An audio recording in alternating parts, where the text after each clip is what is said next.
Hola compañeros, soy Armando de Miguel y te doy la bienvenida una vez más a mi canal de magia.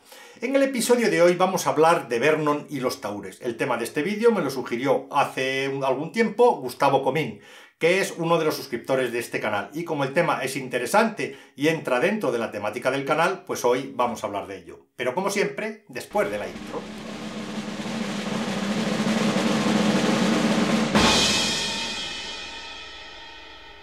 Pues el mismo Dai Vernon nos cuenta que desde muy pequeño quedó fascinado por las historias de Taures que contaba Robert Houdin en su libro, son 2 volúmenes, Les Tricheries des Grecs, o en castellano, El arte de ganar en todos los juegos. Hablo un poco sobre este libro en mis vídeos sobre Robert Houdin, que te voy a dejar el enlace también en la descripción. También Vernon nos dice que él mismo es incapaz de explicar esta fascinación por los taures, que quizás sea debido a que él mismo en el fondo de su corazón es un pequeño taur, o era un pequeño taur. También nos cuenta que a veces los taures le preguntaban que por qué no dejaba la magia, porque siempre anduvo corto de dinero y se dedicaba a hacer trampas. Vernon argumentaba que se sentía incapaz de coger el dinero de otro jugador haciendo trampas.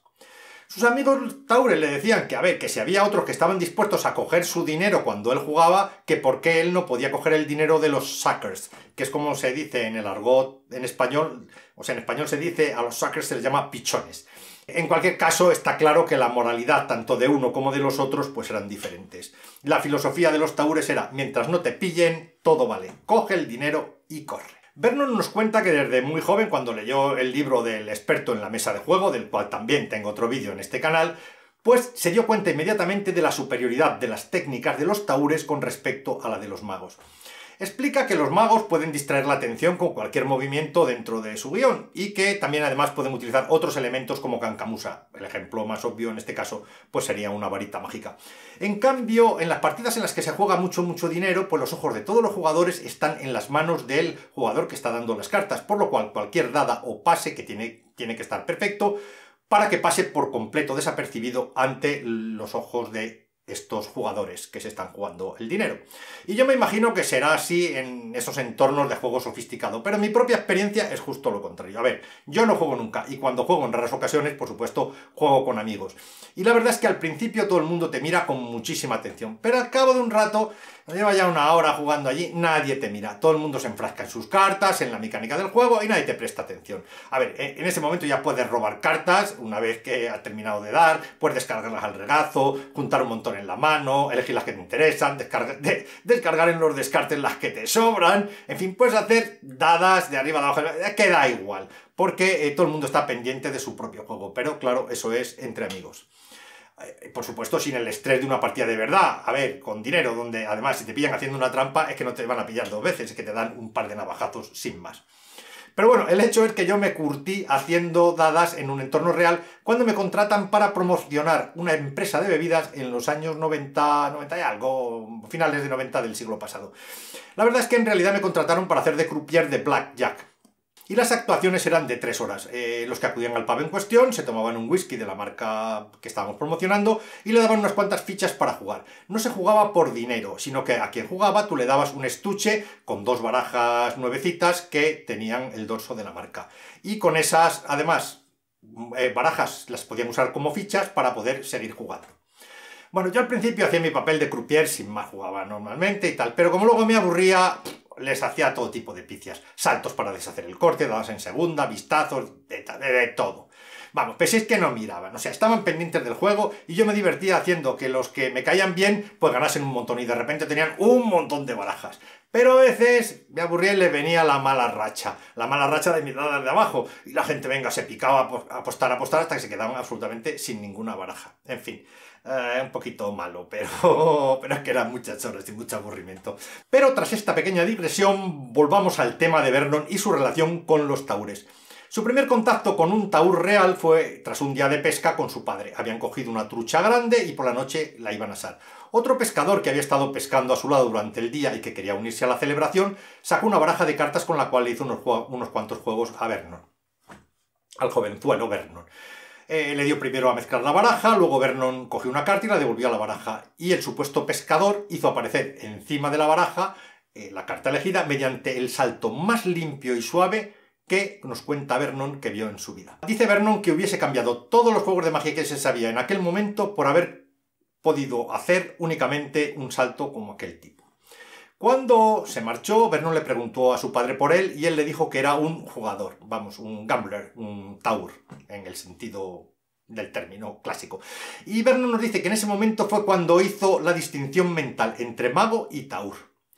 Nos cuenta que uno de los taures que más le impresionaron fue un individuo que se llamaba Nightingale y que él colocaba el as de corazones encima de la baraja y daba en segunda toda la baraja hasta que en la mano únicamente le quedaba el as de corazones.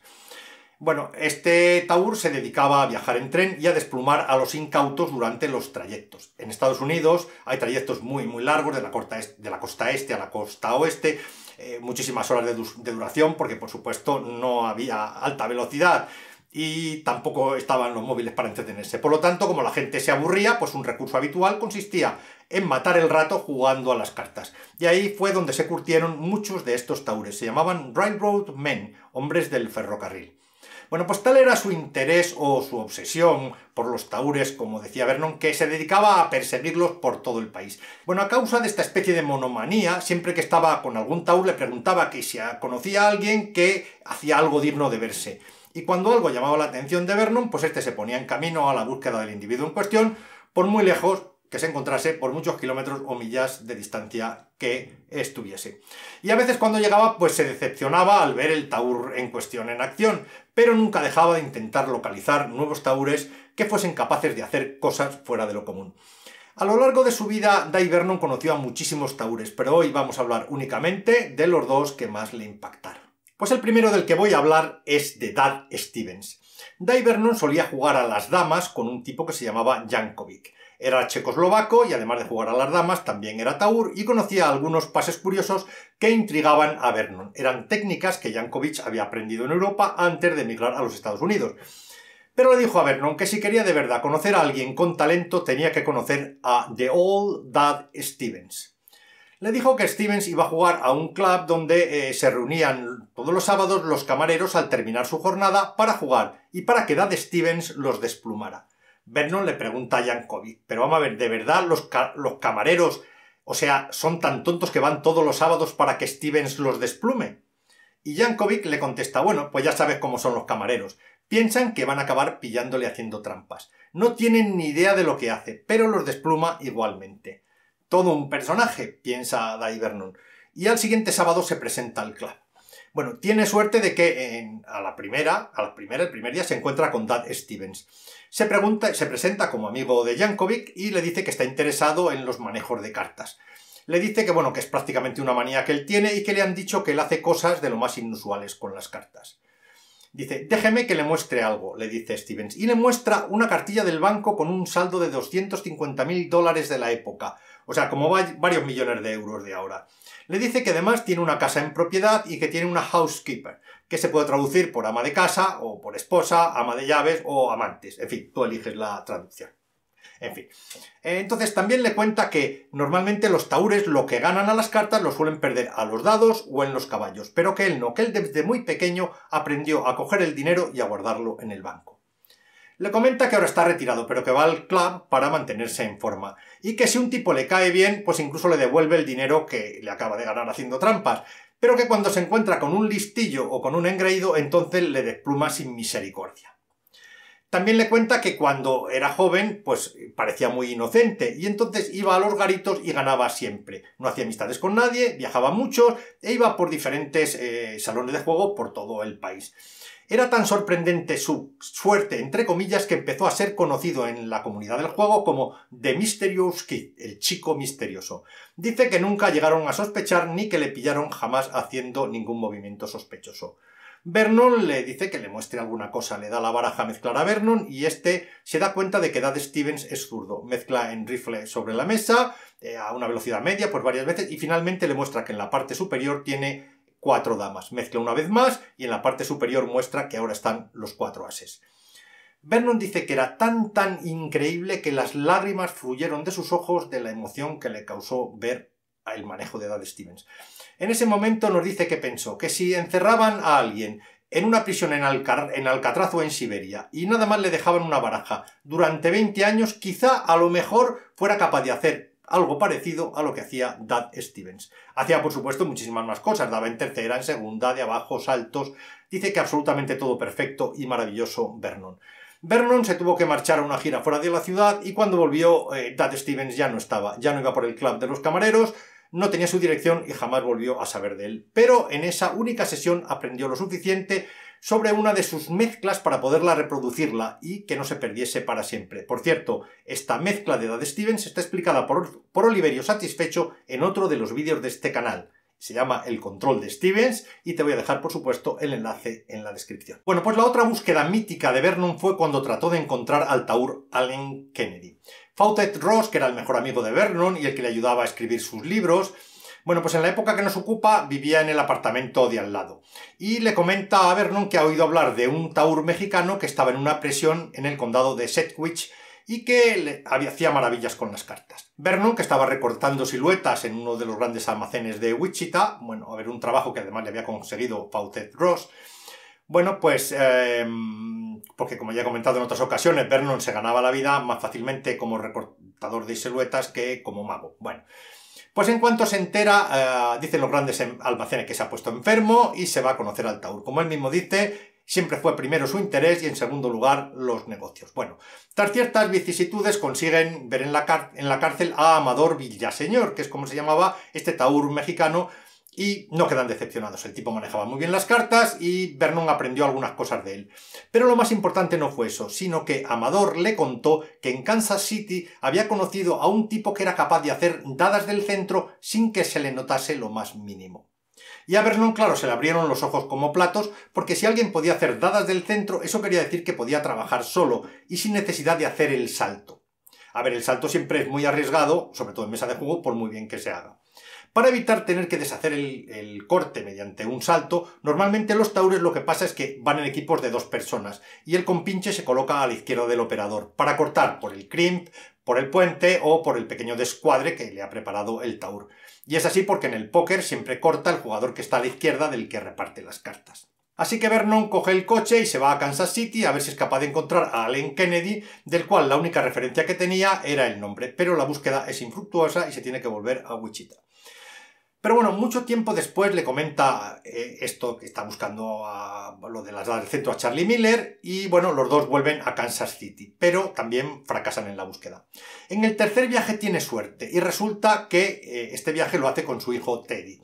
A ver, según una de las muchas variantes que nos cuenta Vernon, porque a ver, con el paso de los años le fue añadiendo unos detalles y quitándole otros de contarlo tantas veces. Bueno, brevemente, iba por las gasolineras de los alrededores de Kansas en este caso, y alrededores y los pueblos aledaños, bueno, pues preguntando si alguien conocía a alguna persona que se llamaba Allen Kennedy, pero nadie le conocía, o nadie le decía que lo conocía. Un día que estaba haciendo sus pesquisas en una gasolinera resulta que ve a una niña pequeña que compra un helado de cucurucho y bueno, está allí en la gasolinera donde está repostando Vernon. Cuando sale la niña de la tienda, ve que el helado se le cae del cucurucho y contempla como la pobre niña pues se queda desolada mirando el helado en el suelo. Vernon, que lo ve, pues a la niña le da dinero para que se compre otra. Y cuando se va a marchar la niña toda contenta, a ver, no se le ocurre ya, por pura rutina, preguntarle que si conoce a Allen Kennedy. Y la niña le dice, sí, es el señor que vive arriba en la casa de la colina. Bueno, así que Vernon se encamina a la casa, llama al timbre y sale una señora. Pregunta por Allen Kennedy, pero la señora le dice que no le conoce, que no conoce a ningún Allen Kennedy. Vernon se fija en que tiene un anillo de casada y le dice, señora, por favor, dígale a su marido que el señor Hemingway ha venido a verlo. Y al cabo de unos segundos, Allen Kennedy hizo su aparición por la puerta. ¿Y por qué? Te preguntarás. Pues porque Mr. Hemingway es el nombre que usaban los taures para darse a conocer unos a otros. Pues Vernon se hizo pasar por un taur de verdad, de los que iban viajando por el mundo, y bueno, para ganarse su confianza, pues le hizo unas cuantas cosas, como Vernon hacía cosas muy, muy importantes, y Allen Kennedy, que además era, entre comillas, taur de pueblito, sabía hacer lo suyo extraordinariamente, pero que había quedado allí tal, pues él se siente muy halagado al saber que un taur tan reputado como decía ser el señor Vernon y que manejaba tan bien las cartas, hubiese acudido a verle. Porque, como Kennedy, como digo, siempre vivió y trabajó en su ciudad. Y bueno, aunque a veces iba a Kansas City a jugar, pero bueno, resumiendo porque el vídeo se me está quedando largo. Total, que se gana la confianza de Allen Kennedy y consigue aprender la dada del centro del Kennedy. Otra cosa curiosa es que Vernon durante un año se dedica a aprenderla. El método de Allen Kennedy exige tener unos dedos y unos tendones muy fuertes y bueno, pues él solo se la enseñó a otros 2 o 3 magos, a Ross Bertram, a John Scarne, a Tommy Nelson Downs, The King of Coins y alguno más de su círculo íntimo. A ver, es curioso que no se la enseñara a su amigo del alma, a Fawcett Ross. Y de hecho cuenta que cuando entraba a su apartamento, porque tenía llave, vivían al lado, como ya te he comentado, pues dejaba de practicarla. Para que no se mosquease Fawcett Ross, pues le decía que se la iba a mostrar cuando la supiera hacer bien. Bueno, tampoco se la enseña al principio a Charlie Miller porque tenía fama de ser un bocazas. En fin, solo unos poquitos elegidos por su manejo y por su amor a las cartas. Durante años, solo unos poquitos y escogidos magos, que además guardaban celosamente el secreto, conocían el método de Allen Kennedy. Vamos, igualito que los revientatrucos de YouTube. Bueno, pues como te decía, durante muchos años solo fue conocida por unos cuantos magos elegidos.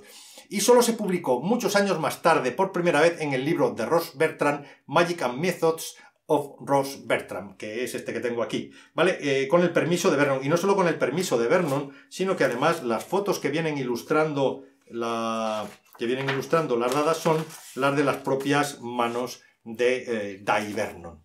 Y por cierto, hay un libro dedicado a la búsqueda de Allen Kennedy por parte de Vernon que se titula The Magician and the Card Shark, que ha sido escrito por Carl Johnson, pero yo de momento no lo he leído. Bueno, pues habría muchísimo más a hablar del tema, del que solo he tocado de manera superficial y un poquito de pasada. Pero yo creo que ya me he extendido lo suficiente por hoy.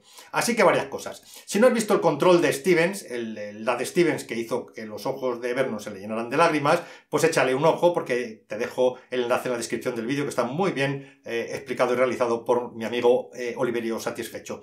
Bueno, y como siempre, si te ha gustado el vídeo, por favor dale al like y suscríbete al canal. Si me quieres apoyar de manera más directa y de paso hacerte un favor a ti mismo, compra alguno de mis libros o apúntate a mis clases online.